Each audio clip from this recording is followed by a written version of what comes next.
பெங்களூரில் ரொம்ப ஃபேமஸான தொன்னி பிரியாணி எப்படி செய்கிறதுன்னு பார்க்க போகிறேன். ஒரு கடாயில் தயிர், மஞ்சள், வத்தல் பொடி, உப்பு போட்டு நல்லா இது பண்ணிவிட்டு அதுக்கப்புறம் நம்ம அது கூட கறியை ஆட் பண்ணி பசஞ்சு வச்சுட்டு ஒரு 10 மினிட்ஸ் இல்லை ½ அன் ஹவர் ஊற வச்சுக்கலாம். ஒரு கடாயில் மிளகு, சீரகம், சோம்பு, வத்தல், பிரியாணி இலை, பட்டை, லவங்கம், ஸ்டாரு, ஏலக்காய் எல்லாம் போட்டு வறுத்து வச்சு பொடியை அரைச்சி வச்சுக்கலாம்.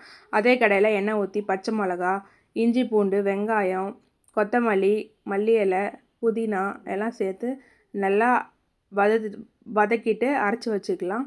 குக்கரில் எண்ணெய் ஊற்றி வெங்காயம் நல்லா ப்ரௌன் கலரில் வந்ததுக்கப்புறம் அரைச்சி தக்காளி அதில் ஆட் பண்ணிக்கலாம்.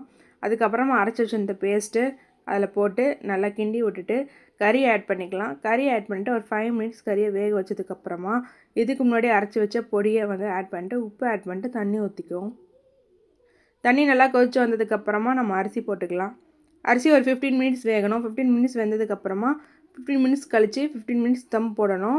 தம் போட்டுட்டு ஸ்டவ் ஆஃப் பண்ணிட்டு 15 மினிட்ஸ் கழித்து ஓப்பன் பண்ணி பார்த்தா நல்லா சுட சுட உதிரியான தொன்னை பிரியாணி ரெடி. ட்ரை பண்ணி பாருங்கள்.